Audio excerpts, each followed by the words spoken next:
മട്ടന്നൂർ നഗരത്തിൽ ഗതാഗത പരിഷ്കരണം നടപ്പിലാക്കുന്നു. മെയ് 15 മുതലാണ് പരീക്ഷണാടിസ്ഥാനത്തിൽ പരിഷ്കരണം. പ്രധാന റോഡുകളിൽ ഡിവൈഡറുകൾ സ്ഥാപിക്കാൻ നഗരസഭാ ഓഫീസിൽ ചേർന്ന യോഗത്തിൽ തീരുമാനമായി. കണ്ണൂർ റോഡിൽ പോലീസ് സ്റ്റേഷൻ വരെയും ഇരിട്ടി റോഡിൽ ഗാന്ധി റോഡ് വരെയുമാണ് ഡിവൈഡറുകൾ സ്ഥാപിക്കുക. തലശ്ശേരി റോഡിൽ ബസ് സ്റ്റാൻഡിന് മുന്നിലുള്ള ഭാഗത്തും ഡിവൈഡർ സ്ഥാപിക്കും. ഇതടക്കം നടപ്പിലാക്കുന്ന ഗതാഗത ക്രമീകരണങ്ങളുടെ ട്രയൽ റൺ മെയ് 15 മുതലാണ് തുടങ്ങുക. ഗതാഗതക്കുരുക്ക് ഒഴിവാക്കുന്നതിന് മട്ടന്നൂർ അമ്പലം റോഡിൽ വൺ വേ സംവിധാനം ഏർപ്പെടുത്തും. ക്ഷേത്രം ഭാഗത്തേക്കുള്ള വാഹനങ്ങൾ മാത്രം തലശ്ശേരി റോഡിൽ നിന്നും കടത്തിവിടും. തിരികെ വരുന്ന ഇരിട്ടി ഭാഗത്തേക്ക് പോകേണ്ട വാഹനങ്ങൾ ക്ഷേത്രക്കുളം ഭാഗത്തുകൂടിയും തലശ്ശേരി ഭാഗത്തേക്ക് പോകേണ്ടവ കൈലാസ് ഓഡിറ്റോറിയത്തിന് പിൻവശത്തെ റോഡ് വഴിയും പോകണം. തലശ്ശേരി റോഡിൽ ഇരുവശവും വാഹനങ്ങൾ നിർത്തിയിടുന്നത് നിയന്ത്രിക്കുമെന്ന് നഗരസഭാ ചെയർമാൻ എൻ ഷാജിദ് പറഞ്ഞു. ഒന്ന്, ഇരിട്ടി റോഡിൽ ഡിവൈഡർ സ്ഥാപിക്കുക, കണ്ണൂർ റോഡിൽ ഡിവൈഡർ സ്ഥാപിക്കുക, ബസ് സ്റ്റാൻഡിന് മുമ്പിൽ ഡിവൈഡർ സ്ഥാപിക്കുക. പിന്നെ ഹരിത ഇടനാഴിയിലൂടെ 2 വീലർ പാസേജ് മാത്രം അനുവദിക്കും, 2 വീലർ പാർക്കിംഗ് അനുവദനീയമല്ല. പിന്നെ നമ്മൾ തീരുമാനിച്ചത് ഇരിക്കൂർ ഭാഗത്തേക്ക് പോകേണ്ട എല്ലാ വാഹനങ്ങളും ക്ലോക്ക് ടവർ ജംഗ്ഷൻ ചുറ്റി ബൈപ്പാസ് റോഡിലേക്ക് കയറണം.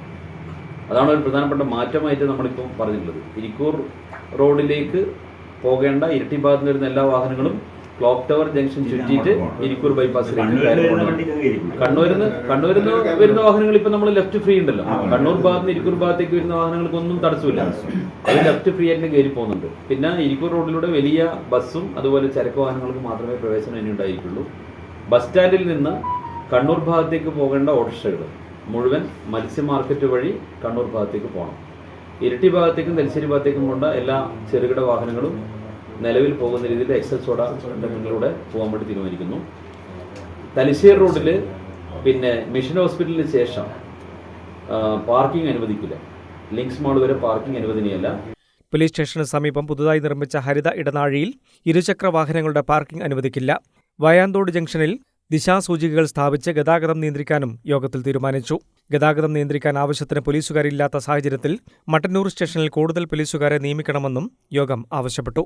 മട്ടന്നൂർ നഗരത്തിലെ ഗതാഗത നിയന്ത്രണത്തിനായി, അതായത് അന്താരാഷ്ട്ര വിമാനത്താവളത്തിന് അടുത്തുള്ള നഗരം വാഹനപ്പെരുപ്പം കൂടിയ സാഹചര്യത്തിൽ ഗതാഗത നിയന്ത്രണത്തിന് വേണ്ടിയിട്ട് കൂടുതൽ പോലീസുകാരെ നിശ്ചയിച്ചു തരുന്നതിന് വേണ്ടി സർക്കാരിനോട് അഭ്യർത്ഥിക്കാൻ വേണ്ടിയിട്ടും ഇന്നത്തെ യോഗത്തിൽ തീരുമാനമെടുത്തിട്ടുണ്ട്. ഈ പരിഷ്കാരങ്ങളെല്ലാം മെയ് 15 മുതൽ പരീക്ഷണാടിസ്ഥാനത്തിൽ നടപ്പിലാക്കാനാണ് ഇന്നത്തെ യോഗത്തിൽ തീരുമാനിച്ചത്, അല്ലേ? അതുപോലെ മട്ടന്നൂർ അമ്പലം റോഡിലേക്ക് വൺ വേ മാത്രമാക്കിയിട്ട് പരിധപ്പെടുന്നു. തലശ്ശേരി റോഡിൽ നിന്നും ഇരിട്ടി റോഡിൽ നിന്നും അമ്പലത്തിലേക്ക് പോകേണ്ട വാഹനങ്ങൾക്ക് വൺ വേ ഏർപ്പെടുത്താൻ തീരുമാനിച്ചു. നഗരസഭാ ചെയർമാൻ എൻ ഷാജിത്ത് അധ്യക്ഷത വഹിച്ചു. Vice chairperson O Preetha, standing committee chairman V K Sugathan, secretary P Aneesh, കൌൺസിലർമാർ, പോലീസ് മോട്ടോർ വാഹന വകുപ്പ് ഉദ്യോഗസ്ഥർ, രാഷ്ട്രീയ പാർട്ടി പ്രതിനിധികൾ, വ്യാപാരി നേതാക്കൾ, തൊഴിലാളി സംഘടനാ നേതാക്കൾ തുടങ്ങിയവർ പങ്കെടുത്തു.